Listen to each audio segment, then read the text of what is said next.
Some people don't need to yell to control you. They don't threaten, they don't demand. They just quietly mess with your head until you don't even realize it's happening. This is part 1 of the 2-part series where I am breaking down exactly how they do it and what you actually need to do about it. Let's go. Here's the thing about manipulation. It's rarely obvious. If it were obvious, nobody would fall for it. It's small, it's quiet, and by the time you notice the pattern, you already sunk in it. So let's fix that. Number 1, gaslighting. This is when someone makes you question your own memory. Even when you're 100% sure of what happened, you remember the conversation clearly. They swear it never happened and that you are remembering it wrong again and then again. Do that enough times and you stop trusting yourself instead of them. What you need to do is you need to keep receipts, screenshot text, jot things down, or just check in with a friend who was there at the moment. If your memory keeps getting questioned by the exact same person over and over again, that's not a memory problem. You are just being gaslighted. Number 2, love bombing. Someone you just met is suddenly calling you their soulmate. Gifts, non-stop texting, over-the-top affection within like just 2 weeks. Feels incredible in the moment, right? But that intensity isn't romance.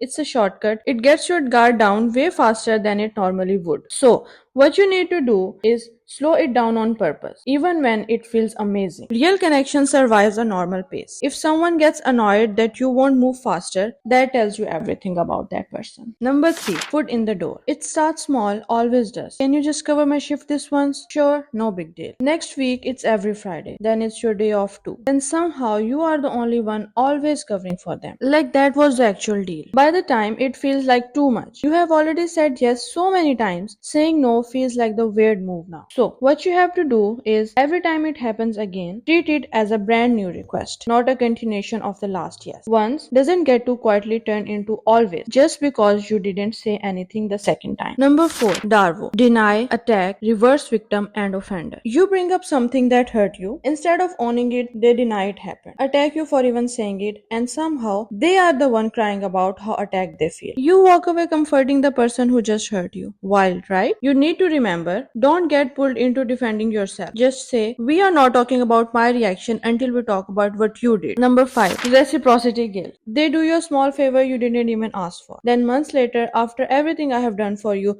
become their whole argument. Here you need to remember, a kind gesture does not come with unlimited terms and conditions. You can say thank you and still say no. Number 6, silent treatment. One disagreement and suddenly they vanish for 3 days. You end up apologizing first, just to make the silence stop, even when you didn't do anything wrong. So, you don't need to chase it. Say you're around whenever they are ready to talk and go live your life in the meantime. Number 7, guilt tripping. You make plans without them and suddenly it's, guess I'll just sit here alone then. Now you feel like a bad person for having a life. Remember, you can care about someone without owning their feeling. Their disappointment isn't automatically your fault. If one of these feel like a little too familiar, that's not on you. It's just what it feels like when it's working. If you want to know 7 more ways people are manipulating you, part 2 is coming soon. Believe me, some of them are way worse than these. Subscribe before you walk into the next one blindly.